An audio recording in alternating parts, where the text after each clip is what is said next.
60 రోజుల్లో మీతో ఇంగ్లీష్ అద్భుతంగా మాట్లాడిస్తాం. వెంటనే కాల్ చేసి జాయిన్ అవ్వండి. సుమన్ టీవీ ప్రేక్షకులకి నమస్తే. లైవ్ జర్నీ కార్యక్రమానికి స్వాగతం. Eko Tejas world class electric bike అతి తక్కువ ధరలోనే. ఈరోజు ఒక తమ్ముడు ఒక అక్క ఈరోజు మా దగ్గరకు వచ్చి మా అక్కను వదిలేసిండు మా బావ అని అంటున్నారు. లేదు మా ఆయన నన్ను ఇంటి బయటే వదిలేసి వెళ్ళిపోయిండు అని ఈమంటుంది. లేదు ఆమెకు అసలు నాతో ఉండడమే ఇష్టం లేదు అని ఆయన అంటున్నాడు. ఇట్లా ఎవరి వాదన వాళ్ళదే ఉంది. దాంట్లో చాలా విచిత్రమైన బాధ ఇది. అంటే నాకు నా భర్త నాతో కలిసి ఉండట్లేదు ఫిజికల్గా అనేది ఒక పెద్ద ప్రాబ్లం.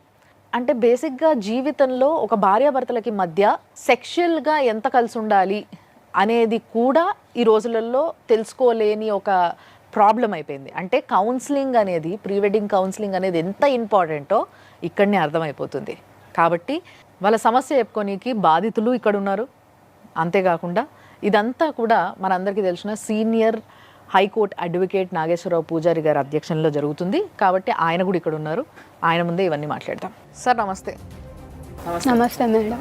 సో మరి ఏంది మీ సమస్య ఏంది, ఎందుకు వచ్చారు ఇక్కడికి? అలా నా పేరు శ్రీలక్ష్మి మేడం.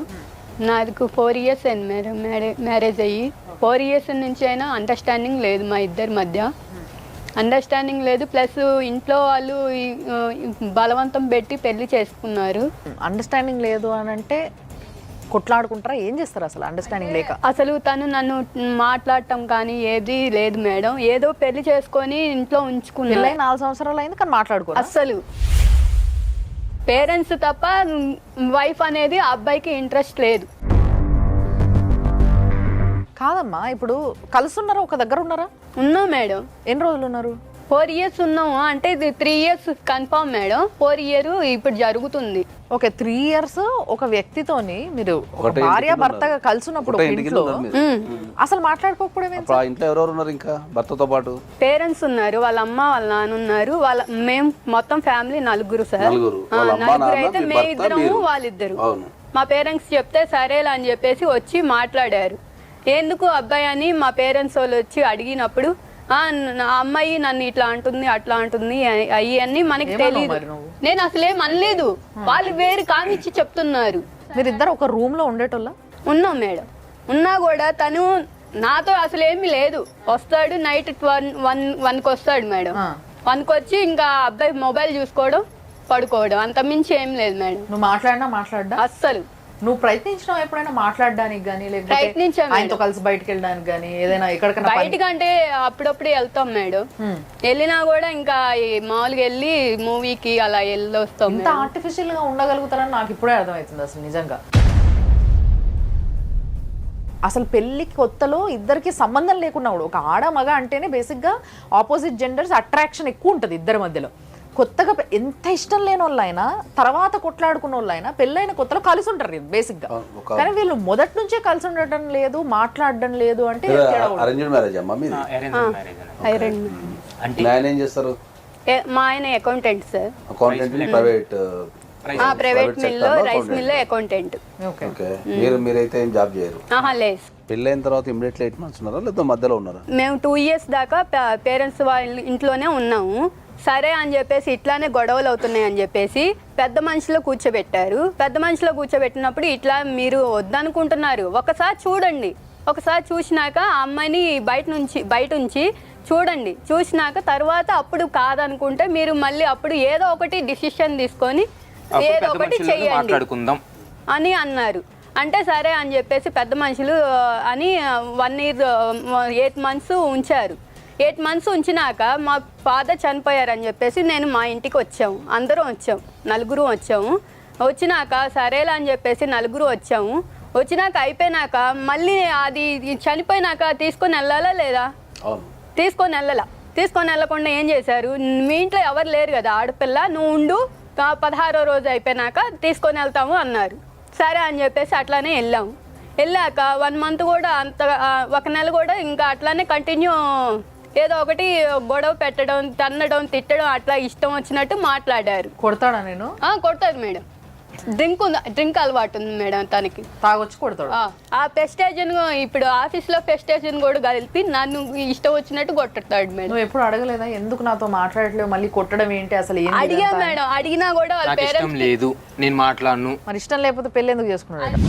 ఏం సమాధానం చెప్పట్లా. మేము కూడా వాళ్ళ ఇంటికి వెళ్ళినప్పుడు అండి, ఇప్పుడు మేము 4 వెళ్ళాం. మేము 1 వెళ్తే 5 దాకా వాళ్ళు పెద్ద వాళ్ళు తెచ్చుకున్నారు. మమ్మల్ని 5 గంటలు కూర్చోబెట్టి రోడ్డు మీద ఇంట్లోకి రానివ్వలే. అంటే వచ్చారు, ఇంట్లోకి కూర్చున్నారు, ఒక 5 నిమిషాలు వెళ్ళాము, కూర్చోబెట్టారు. ఇక్కడే ఉన్నా, పక్కనే ఉన్నా, అక్కడ ఉన్నా, ఇక్కడ ఉన్నా అని చెప్పి వాళ్ళు చుట్టాలందరికి ఫోన్ చేసుకొని చిన్నగా వచ్చారు తీరగా. కాదబ్బా, ఇప్పుడు నువ్వేమైతావు ఈమెకి? బెదర్ మేడం. సొంత తమ్ముడు. నేను సొంత తమ్ముడిని అండి. ఇంట్లో ఈ మొక్కతే కదా ఆడపిల్ల? అవునండి. మీరెంతమంది? మేము మొత్తం 3 పిల్లలం అండి. నేను, అన్నయ్య, అక్క. మీ అన్నయ్య ఉన్నారా? చనిపోయారండి. మీ అన్న గాని మీరు గాని మీ నాన్న గాని ఒక ఆడపిల్లకి పెళ్లి చేసేటప్పుడు చూసుకోవాలి కదా. మా మదర్ చనిపోయి జూన్ 10కి చనిపోయారు, 20లో చనిపోయారు. చనిపోయిన 3 డేస్కి వచ్చి ఇట్లా సంబంధం ఉంది చేసుకుంటారా అని అడిగారు. ఫాదర్ అన్నారు నాకు తెలీదు, నేను చెయ్యను, మా అబ్బాయి ఉన్నాడు, మా అబ్బాయి చూసుకుంటాడు ఏదైనా. అంటే ఈ అబ్బాయి కాదు, ఇంకో అబ్బాయి ఉన్నాడు. ఆ అబ్బాయి చూసుకుంటాడు, చూసుకొని అన్నీ మాట్లాడుకున్నాక చేసుకుంటాము అన్నారు. సరే అని చెప్పేసి ఆ అబ్బాయి ఏం చేశాడంటే, ఇప్పుడు ఆ అబ్బాయి అంతా బాగానే ఉంది, వాళ్ళందరూ సంపాదించే వాళ్ళే కదా, అమ్మాయిని బాగానే చూసుకుంటారా అని ఉద్దేశంతో అబ్బాయి చేశాడు. నువ్వు ఇష్టంగానే చేసుకున్నావు పెళ్లి? ఇష్టంగానే చేసుకున్నాం మేడం. పెళ్లికి ముందు మీ ఇద్దరు మాట్లాడుకున్నారా అమ్మ? మాట్లాడాము సార్, 1 మంత్ మాట్లాడాము. పెళ్లికి ముందు అప్పుడు మీ మీద ఇంట్రెస్ట్ చూపించింది బాగానే? అంటే ఫోనే కదా సార్, ఫోన్లోనే 1 మంత్ మాట్లాడాడు. మీ మీద ఇంట్రెస్ట్ చూపడం కానీ అంటే బాగానే మాట్లాడాడు. ఆ నెల రోజుల్లో నీకు ఎప్పుడు డౌట్ రాలేదా? వచ్చినాయి మేడం, వచ్చినా కూడా సరేలే మనకి ఇంకెవరు లేరు చేసుకుంటామన్నారు కదా, మంచిగా చూసుకుంటామనే ఆలోచనతో మనం చేసుకున్నాం. పోనీ పెళ్లి తర్వాత ఇంకెవరితోనన్నా కలిసి ఉన్నాడా మీ ఆయన? ఇంకెవరితోనన్నా రిలేషన్ ఉందా మీ ఆయనకి? ఉన్నారు. ఉన్నాయి. వేరే రిలేషన్ ఉందా? ఉంది. ఇంకో అమ్మాయి ఉంది జీవితంలో? ఉంది. ఎప్పటి నుంచి? పెళ్లికి ముందు నుంచి ఉందా? పెళ్ళప్పుడు స్టార్ట్ అయిందా? ఎప్పుడు? పెళ్లికి ముందు నుంచే ఉంది. పెళ్లికి ముందు నుంచే ఉంది. ఇప్పుడు కూడా అమ్మాయితో మాట్లాడతాడా? తిరుపతి తీసుకెళ్తున్నారని చెప్పి మా ఊరు మధ్యలోనే కదా, అక్కడ వదిలేసి నువ్వు ఇక్కడే ఉండు అని చెప్పేసి వదిలేసి వెళ్ళాడంట. రోడ్డు మీద కొట్టేసి వెళ్ళిపోయాడంట. ఏ ఊరు మీది? పిడుగురాలు మేడం. వదిలేసాడా, వదిలిపెడతా అన్నాడా, ఏంటది? వదిలేసి వెళ్ళిపోయాడు మేడం. బయట వదిలిపెట్టి వెళ్ళిపోయాడు. రోడ్డు మీద వదిలేసి వెళ్ళిపోయాడు. మరి నువ్వెట్లా ఆగిపోయినావు? మరి నువ్వు వెళ్ళలే? వెళ్తే ఆడ నన్ను నెట్టేసి నేను కారు ఎక్కుతున్నా కూడా నెట్టేసేసి కారు మీద నుంచి ఫోన్ ఇచ్చాడు మేడం. ఇంత విచిత్రంగా ఉన్నాడు మనిషి. ఆ మనిషి ఏంటో అర్థం కావట్లేదు అసలు. వేరే సంబంధం ఉంది అని ఈవిడ అంటున్నారు, కానీ ఈవిడ పైన ఇష్టమే లేదు. నెలకి ముందు అంటే పెళ్లికి నెల ముందు మాత్రం బాగా మాట్లాడిండు, పెళ్లి తర్వాత మాటలు లేవు. పెద్ద మనుషుల సహాయంతో వాళ్ళు 8 నెలలు వాళ్ళు విడికాపురం పెట్టమంటే పెట్టారు. అక్కడ కూడా ఏదో నామకే వస్తే వచ్చిపోతాడు. నామకే వస్తే ఏదో రావాలి కదా అని వచ్చి అన్నం చేస్తే తినడంట, టిఫిన్ చేస్తే తినడు, నాకు నచ్చలేదు, నాకు వద్దు. బయట తింటాడా? వాళ్ళ అమ్మ దగ్గరికి వెళ్ళి తింటారు. అట్లా వెళ్ళి బండి మీద వెళ్ళి ఇంకా వాళ్ళ ఇంట్లోనే తింటాం. కానీ ఎన్నింటి దాకా. మీ అత్తకి నీకు బాగానే ఉండేదా? లేదు మేడం. కొట్లాడుకునే వాళ్ళ మీరిద్దరు? అంటే కొట్లాడుకోవడం అంటూ ఏం లేదు, తిట్టుకోవడం మాత్రం ఉంది. అంటే ఆమె తిట్టడం, నేను తిట్టడం. అంటే ఈ పని చేయట్లేదు, నీకు పనికి రాదు, అసలు పనికి మాలని నోరెత్తి నువ్వేం అనలేదా? నేనేం అనలేదు మేడం. ఆమెనే అయితే నేనేమి అనలేదు మేడం. మీ మామయ్య గారు ఎప్పుడు చెప్పలేదా? ఎప్పుడు పెద్ద ఆయన కదా ఆయన, పెద్ద ఆయన భార్య ఏది చెప్తే మొగుడు అంతేగానా? ప్రతి నిమిషం ఒకరినొకరు ఇట్లా కంటికి రెప్పగా కాసుకోవాల్సింది భార్య భర్తలు ఒకరినొకరు. వాళ్ళిద్దరే కలిసి ఉండేది లేకపోతే, వాళ్ళిద్దరికే ఇష్టం లేకపోతే, ఏదో ఇప్పుడు పేరెంట్స్ అన్నారు కదా అని మీరు మాట్లాడుకోకుండా, మీకు ఒక అండర్స్టాండింగ్ లేకుండా, మీకంటూ ప్రీ వెడ్డింగ్ కౌన్సిలింగ్ లేకుండా, ఇలాంటివి ఏవీ లేకుండా మీరు పెళ్ళిళ్ళు చేసుకొని ఈ విధంగా జీవితాలు నాశనం చేసుకుంటే, ఇప్పుడు పాప ఆ పిల్లకి ఏం అర్థం కావట్లేదు. అంటే నా జీవితం ఎందుకు నాశనం అయిందో నాకే అర్థం కావట్లేదు అనే స్టేజ్లో ఉందామా? సో ఇప్పుడు తీసుకెళ్ళాలంటున్నాడా? లేదు మేడం. ఏంటి మరి ఇట్లే ఉంటారా? విడాకులా ఏంటి అసలు? మేడం నాకు అయితే న్యాయం కావాలి మేడం, తనతో కలిసి ఉండాలని నాకు కోరిక. నువ్వు కలిసి ఉండాలనుకుంటున్నావు, కానీ ఆయన నేను రానియట్లే మేడం. మరి ఇంటికి వెళ్ళి అడిగినావా నువ్వు ఒకసారి? ఏదో ఎలా పడితే అలా మాట్లాడతారు కదా, అలా మాట్లాడారండి. వాళ్ళ లాయర్ని తీసుకొచ్చారు, అయిపోయినాయి మా ఇంతే మేమింతే అన్నట్టు. అంటే కేసు వేసిండ్రా? ఈ విడాకులు కోసం అని చెప్పేసి కోర్టులో కేసు వేసారంట.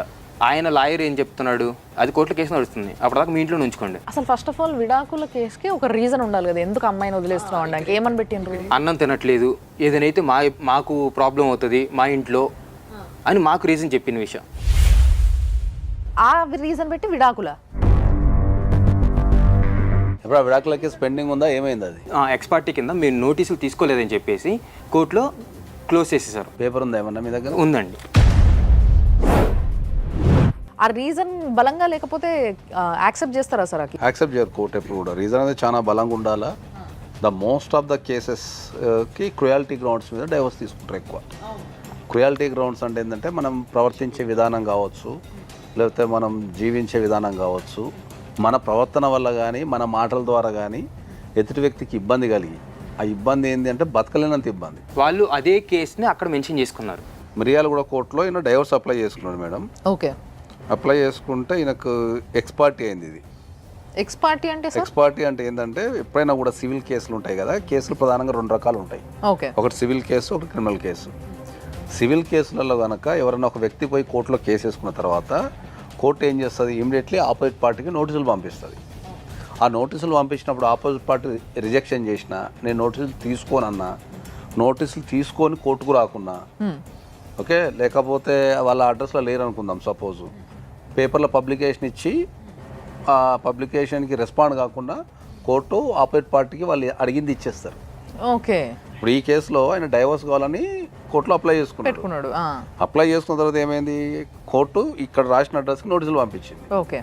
సో వాళ్ళకి అక్కడ కోర్టులో ఈ అమ్మాయి నోటీసులు తీసుకున్నది అని కానీ, అమ్మాయి నోటీసులు రిజెక్షన్ చేసిందని కానీ కోర్టులో ఇన్ఫర్మేషన్ వెళ్ళి ఉంటుంది. ఓకే. సో మీకు పంపించారా నోటీస్ వాళ్ళు? అది పంపించింది మా మావయ్య వాళ్ళకి మేడం.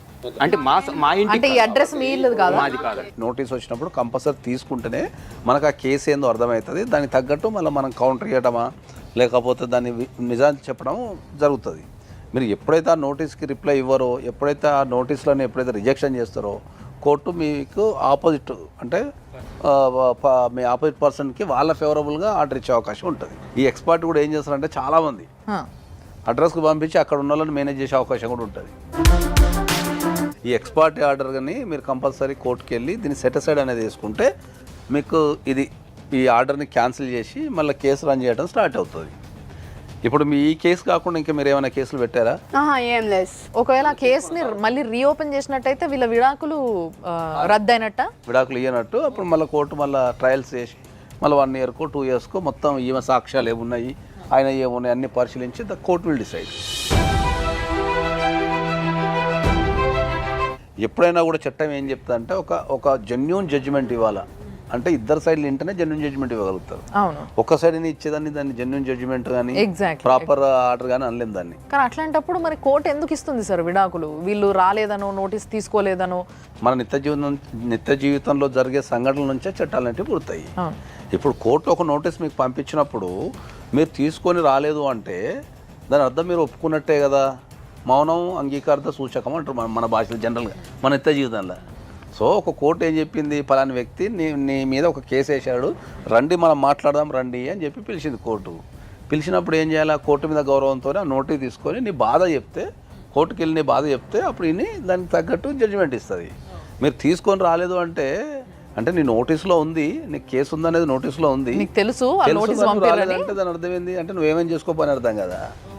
లేదా రిజెక్షన్ చేసినాం అనుకుందాం, కొందరు నోటీసులు తీసుకోరు చాలా మంది భయపడి, లేకపోతే కొందరికి చట్టాల మీద అవగాహన లేక నోటీస్ నాకు అవసరమే లేదు, వాడే పంపించేది నాకు నోటీస్ అని చెప్పి కూడా అంటుంటారు. Notice rejected by so person రాసుకుని వెళ్ళిపోతాడు. సో రాసుకుని వెళ్ళిపోయి జడ్జికి ఇచ్చేస్తాడు. Coming back to the case sir, ఇప్పుడు ఈ అమ్మాయి పరిస్థితిని మీరు ఇంతసేపు విన్నారు కదా. సో ఈ లెక్కన వీళ్ళు కేసుని రీఓపెన్ చేయించుకున్నప్పుడు వీళ్ళ తరఫున వీళ్ళ వాదన వినిపించాలి కంపల్సరీ, రైట్? అప్పుడు వీళ్ళు పెట్టుకోవాల్సినవి ఏంటి సార్ ఈ పరిస్థితి? ఈ కేసు కాకుండా ఏంటంటే అమ్మా, ఇప్పుడు ఆపోజిట్ పార్టీ డైవర్స్ కావాలని వేసిండు, మీకు డైవర్స్ కావాలని వేసిండు కాబట్టి మీకు క్రుయాలిటీ గ్రౌండ్ మీద వేసిండు. అంటే క్రూరత్వంగా ఈ సెక్షన్ కూడా పెద్ద ఏమి కరెక్ట్ కూడా ఏం రాయలే, 13(1) రాసింది కానీ జనరల్గా 13(1) అయ్యే రాయాలి.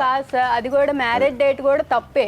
అడ్వకేట్ ఆఫీస్లో కానీ లేకపోతే కోర్టులో కానీ కొన్ని వందల అప్లికేషన్ పోతున్నప్పుడు ఏంటంటే ఒకటో రెండో మిస్టేక్స్ అనేవి మనం కొట్టేటప్పుడు జరుగుతుంటాయి. కాబట్టి ఆ ఒక్కదాని బేసిస్ మీదనే కోర్టు ఏం డిస్మిస్ ఏం చేయదు, మ్యారేజ్ జరిగిందా లేదా అనేది పాయింట్. ఆమె క్రూరత్వంగా ప్రవర్తిస్తుంది అనేసి ఒక కారణమే పెట్టారు. మీకు మీ భర్తతో కలిసి ఉండాలి అనుకుంటే మీరు వెళ్ళి ఆర్సీఆర్ అనే పిటిషన్ వేసుకోవాలి. రెస్టిట్యూషన్ ఆఫ్ కాంజుగల్ రైట్స్ అంటాం మనం. అంటే నా భర్తతోని కలిసి జీవించేటట్టు నాకు ఆర్డర్ ఇవ్వండి అని చెప్పి మీరు వేసుకోవాలి. అప్పుడు ఏంది, జడ్జి ముంగట 2 అప్లికేషన్లు ఉంటాయి. భర్త ఏమో డైవర్స్ అడుగుతుంటాడు, భార్య ఏమో కలిసి ఉంటే ఆడుంటుంది. సో ఈ 2 అప్లికేషన్లు కలిసి జడ్జి పరిశీలించి దాన్ని ఏం చేయాలని డిసైడ్ చేస్తారు. వీళ్ళ అత్తగారితో ఫోన్ మాట్లాడే ప్రయత్నంలో ఉన్నాం మేము. ఒక్క నిమిషం. హలో హలో నమస్తే అమ్మా. మేము సుమన్ టీవీ నుంచి ఫోన్ చేస్తున్నామమ్మా. మీ కోడలు ఇక్కడ ఉంది, మణికంఠ మీ అబ్బాయి కదా. సో మరి మీ కోడలు ఇక్కడ వచ్చి కూర్చున్నారు, నన్ను ఇట్లా ఇంటి దగ్గర వదిలేసిండ్రు, నన్ను తీసుకుపోతలేరు, నా భర్త పెళ్ళై 4 సంవత్సరాలు అవుతుంది నాతో కలిసి ఉండట్లేదు, నన్ను కొడుతున్నాడు అని చెప్తుందామా. మేడం ఆమెకి మొగోడు కాదంటాడు అంట. ఫస్ట్ నుంచి వాళ్ళ అమ్మ నాన్న ఉన్న కానీ అదే ఏదింపులు. అంటే వాళ్ళ నాన్న మీ కోడలు అనిందా అట్లా? వాళ్ళు అనబట్టే కదా ఒక్కసారి ఏం తెలవ కన్నదక్క అని వాళ్ళ నాన్నకు అర్థం చెప్పకొచ్చింది. అంటే ఆ అమ్మాయి చెప్తుందమ్మా, ఆ అమ్మాయి ఏమంటుందంటే నా భర్త 4 సంవత్సరాల్లో 3 సంవత్సరాలు ఒకటే ఇంట్లో కలిసి ఉన్నారంట కదా మీరందరూ. కలిసి ఉన్నా కానీ భర్త నన్ను ముట్టుకోలేదు అని చెప్తుందామా. మరి ఇప్పుడు మొగుడు ఎందుకంట మరి ఆమె అంటుంది మరి నన్ను ముట్టుకోలేదు, నేనంటే ఇష్టం లేదు, కానీ ఇంకో అమ్మాయి ఉంది ఆయనకి అని చెప్తుందామా. ఇంకొక అమ్మాయి ఉంటే ఏడు ఎట్లా పోతుంది, ఎట్లుంటది అమ్మాయి మా పిల్లలు చేసుకున్నాక చేతులారా నాశనం చేస్తున్నా జీవితం. మరి ఇప్పుడు సరే ఏదైనా ఆరోగ్య సమస్యలు ఉన్నాయంటే ఇద్దరిని డాక్టర్ దగ్గరకు పంపించినరా మరి మీరు? చూపించాం, మావాడికి లేదని చెప్పేది ప్రకారం చేస్తే వాళ్ళు అన్నారు కదా యూకే ఇట్లా అంటుంది కదా, ఆయన ఇట్లా చేస్తుంది అట్లా చేస్తుంది అక్కడ ఉంటలేదు అంటుంది కదా. ఒకసారి సమరం దగ్గరికి వెళ్ళామండి, ఇక్కడ కాదు అక్కడ కాదు, విజయవాడ సమరం దగ్గరికి వెళ్ళాం.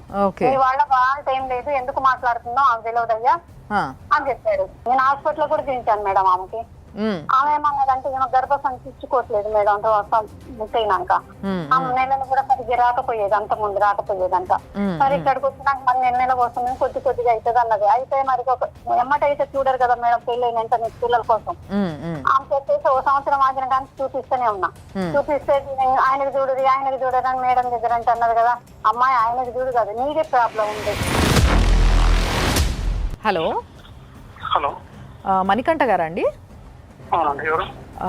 నేను సుమన్ టీవీ నుంచి రమ్య మాట్లాడుతున్నా అండి. చెప్పండి.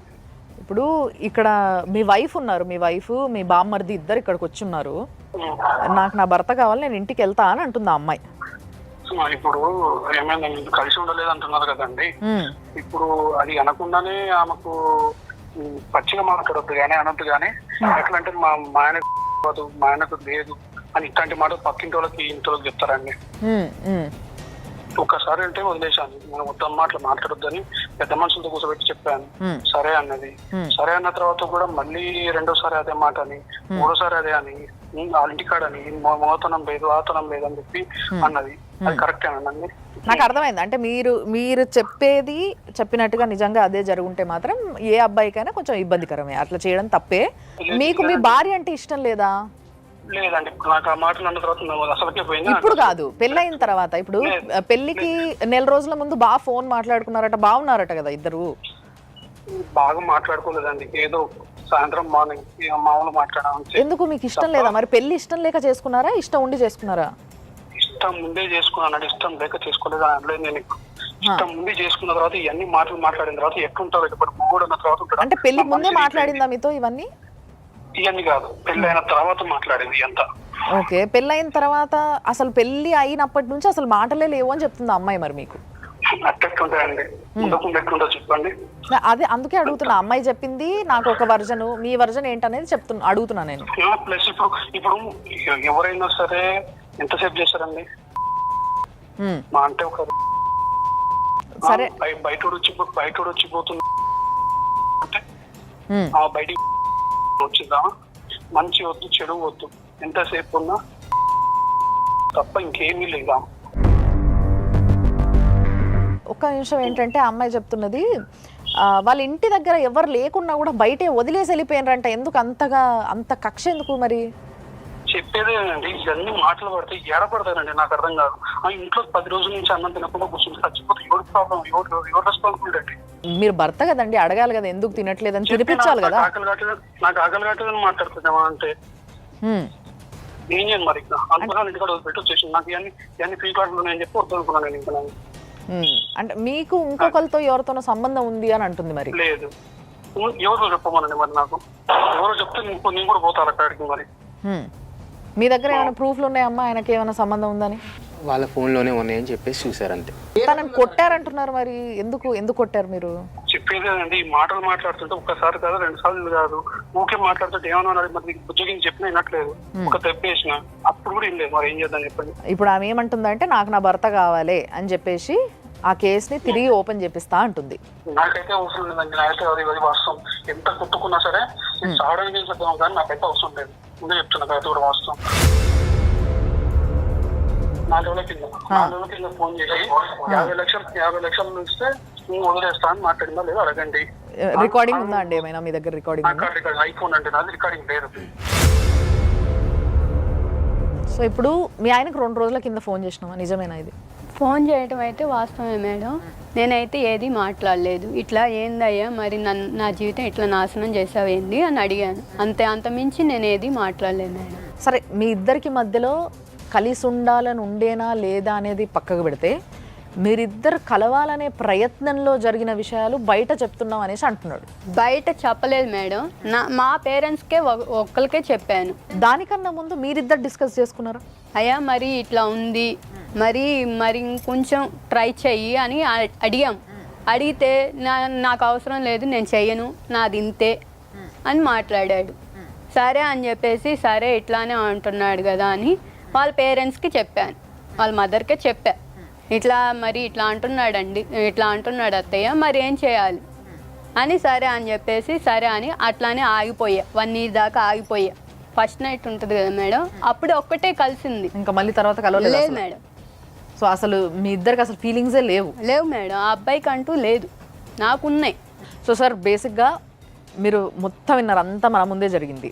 సో వాళ్ళిద్దరు తల్లి కొడుకులు కూడా మాట్లాడినరు మనతోని.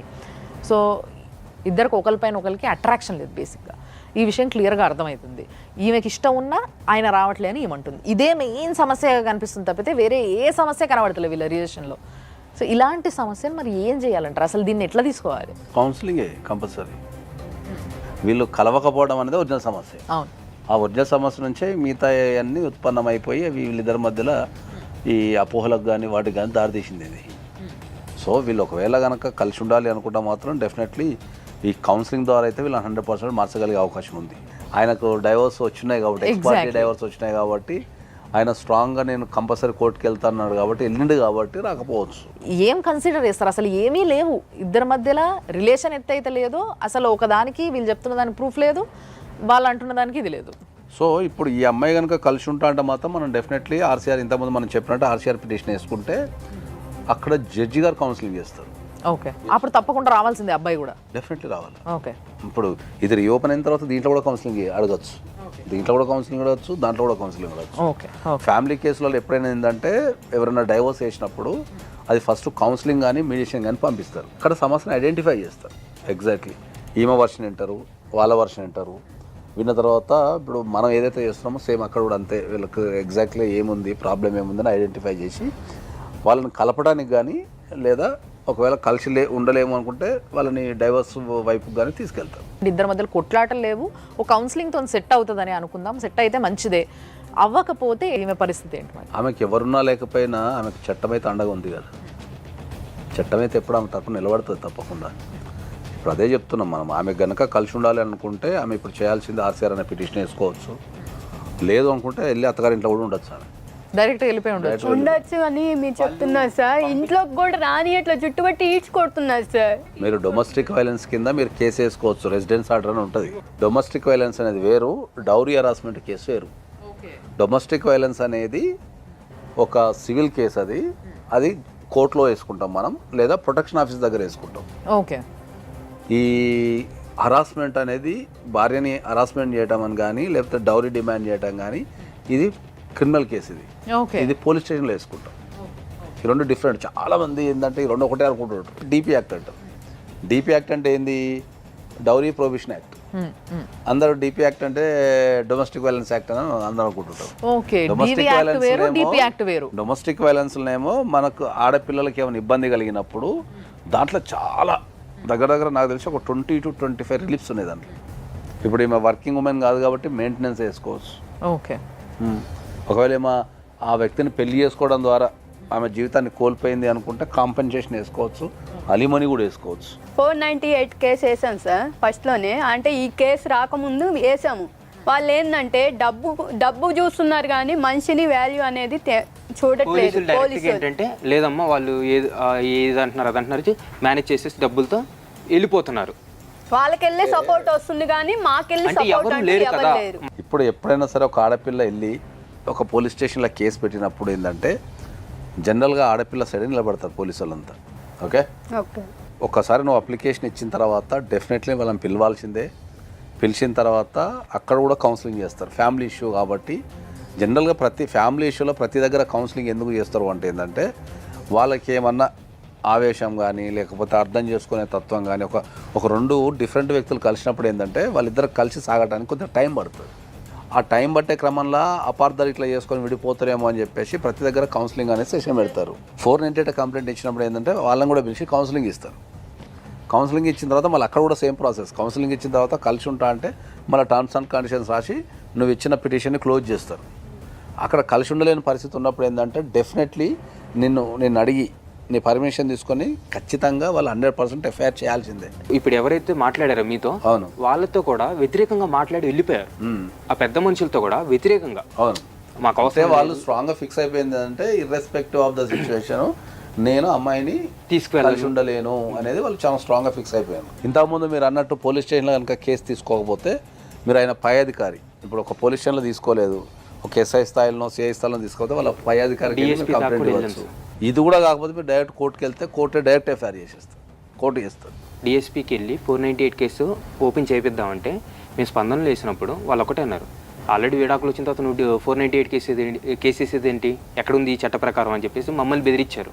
మీరు ఎప్పుడైతే మీరు పోలీస్ స్టేషన్కి వెళ్ళి కంప్లైంట్ ఇచ్చినప్పుడు వాళ్ళు ఈ డాక్యుమెంట్ చూపిస్తున్నట్టుంది, నాకు డైవర్స్ అయిపోయింది అని చెప్పి డాక్యుమెంట్ చూపిస్తున్నట్టుంది. ఇది పూర్తి డైవర్స్ కాదు, ఇది ఎక్స్పార్టీ డైవర్స్ అంటారు దీన్ని. ఇది మనకు అందరికి అర్థమయ్యే భాషలో, అంటే టెక్నికల్గా కాకుండా ప్రతి సామాన్య వ్యక్తికి అర్థమయ్యే భాషలో అంటే హాఫ్ డైవర్స్ అన్నట్టు, అంటే సగమే. మళ్ళీ దీన్ని రీఓపెన్ చేస్తే ఇది మళ్ళీ ఈ కాగితం పనికిరాంది అయిపోతుంది. కాబట్టి రీఓపెన్ చేసే ఛాన్సెసే ఎక్కువ ఉంటాయి, ఎందుకంటే పెద్ద డిలే కూడా ఏం లేదు. ఇది వచ్చేసి 28 జూన్ 2024లో వచ్చింది. అవునండి, కాబట్టి మీకు 2024లో వచ్చింది కాబట్టి మ్యాక్సిమం ఇది మీకు రీఓపెన్ అయ్యే అవకాశమే ఉంటుంది కేసు. ఇంకా మన సైడ్ నుంచి ఎలాంటి అంటే ఇంతకుముందు చెప్పినట్టు అన్నీ ఇప్పుడు మీరు ఆర్సీఆర్ వేసుకోవచ్చు, ఆ ఇంట్లో ఉండాలంటే రెసిడెన్స్ ఆర్డర్ అడగచ్చు, ఆ ఇంట్లో ఉండాలని లేదు నాకు నేను సొంతంగా ఉంటా అంటే మీరు రెంట్ అడగచ్చు, డొమెస్టిక్ వైలెన్స్ కేసు రెంట్ అడగచ్చు, మీరు మెయింటెనెన్స్ అడగచ్చు, తర్వాత మీకు కాంపెన్సేషన్ లాస్ ఆఫ్ కాంపెన్సేషన్ అడగచ్చు. ఇంకా మీకు ఇప్పుడు ఈ మొత్తం సినారీలో ఏంటంటే ఇప్పుడు ఈ డాక్టర్ సమరం దగ్గరికి తీసుకెళ్ళినప్పుడు మిమ్మల్ని తీసుకెళ్లారా వాళ్ళే చేయించుకున్నారా? వాళ్ళే చేయించుకున్నారు. అంటే అబ్బాయి అను వాళ్ళ అమ్మ వెళ్ళి చూపించుకున్నా, అది కూడా మాకు చెప్పలేదు. ఆహా, నేను ఇంట్లోనే ఉన్నప్పుడు ఇంట్లోనే ఉంటే ఎక్కడికి వెళ్తున్నారు అత్తయ్య అని మా అత్తయ్యని అడిగాను. ఆయనకు ఆరోగ్యపరమైన సమస్యలు ఏదైతే లైంగికంగా ఆరోగ్యపరమైన సమస్యలు ఉన్నాయని మీరు ఫీల్ అయితే ఇది నేను అందరికి చెప్తున్నా ఏంటంటే మీతో పాటు అందరికి చెప్పేది ఏంటంటే మీరు కోర్టులోకి వెళ్ళి దానికి సంబంధించి టెస్ట్ చేయండి అని చెప్పి కూడా పిటిషన్ వేసుకోవచ్చు. ఓకే, కోర్టు ఒక ఎక్స్పర్ట్ ఉన్న డాక్టర్స్ దగ్గరికి వాళ్ళని పంపించి కోర్టు రిపోర్ట్ తెప్పించుకుంటుంది. ఓకే, ఆ అవకాశం కూడా ఉంటుంది. ఒకవేళ ఆయన లైంగికంగా యాక్టివ్ లేడు, పార్టిసిపేషన్ లేదు అంటే మీరు అక్కడి నుంచి కూడా రిపోర్ట్ తెప్పించుకోవచ్చు. ఒకవేళ ఆ రిపోర్ట్లో కనుక గవర్నమెంట్ నుంచి వచ్చిన రిపోర్ట్లో కనుక ఆయన లైంగికంగా స్ట్రాంగ్గా లేడు అని కనుక వస్తే మీరు డెఫినెట్లీ మీరు 100% మీరు కాంపన్సేషన్కి హ్యూజ్ కాంపన్సేషన్ అంటే పెద్ద మొత్తంలో మీరు కాంపన్సేషన్ వచ్చే అవకాశం ఉంటుంది. ఇప్పుడు వరకు సార్ మీకు చెప్పాల్సినవి అన్నీ చెప్పిండ్రు. సో మీకు లీగల్గా మీకు ఒక క్లారిటీ వచ్చింది, రైట్? వచ్చిందా? ఇంకేమైనా డౌట్ ఉందా? లీగల్గా అయితే ఎలాంటి అంటే ఇప్పుడు ఆర్సీఆర్ వాళ్ళు ఏమన్నా కాంప్రమైజ్కి వచ్చి జనరల్గా కాంప్రమైజ్ చేసుకొని కలిసి ఉండటానికో విడిపోవడానికో అంటే అది మీకు పిల్లలు లేరు కాబట్టి మీరు డిసిషన్ తీసుకోవచ్చు. ఇంకొక సలహా ఏంటంటే పెళ్ళైన తర్వాత ఇట్లాంటి డిస్ప్యూట్స్ ఉన్నప్పుడు కలిసే ప్రోగ్రాం పెట్టుకోకండి. ఏదన్నా కారణం వల్ల ఇట్లా సగం డిస్ప్యూట్స్ ఉన్నప్పుడు ప్రెగ్నెన్సీ అయితే కనుక చాలా ప్రాబ్లం అవుతుంది, మాకు లీగల్గా ప్రాబ్లం అవుతుంది. పుట్టిన పిల్లలు తండ్రి లేక తల్లి లేక వాళ్ళు కోర్టు చుట్టూ పుట్టినప్పుడు తిరగాలి. పిల్లల బతుకు అన్యాయం అయిపోతుంది వీళ్ళ వల్ల. పెళ్ళైన తర్వాత ఒక 1-2 years వెయిట్ చేసి ఇద్దరికి జీవితాంతం కలిసి ఉండగలుగుతాం అంటేనే పిల్లల్ని కనాలి. ఒకటి ఏంటంటే ఇప్పుడు వరకు మీరు ఏం కొట్లాడుకున్నారు, ఏమైంది, ఇదంతా పక్కకు పెట్టి నువ్వెంత కొట్టుకొని ఇక్కడ దాకా తీసుకెళ్ళకండి. ఉన్నది ఉన్నట్టుగా అట్లే ఉంచి కరెక్ట్ ఒక ప్లేస్లో ఉంది, దాన్ని మీరు ముందుకు తీసుకెళ్ళండి లీగల్గా మాత్రమే. అర్థమైందా? ఈ విధంగా తీసుకెళ్ళి కొంచెం ప్రశాంతంగా ఉండండి. లీగల్గా మీరు కరెక్ట్గా వెళ్తే మాత్రం కంపల్సరీ మీకు న్యాయం జరుగుతుంది. మీకు ఒకవేళ లీగల్గా ఏమైనా ప్రాబ్లం ఎదురైంది, మీకు అర్థం కాలేదంటే నాకు ఫోన్ చేయండి, నేను then I will guide you as a expert advocate. I will guide you. Okay, done. అర్థమైంది కదా? Thank you madam.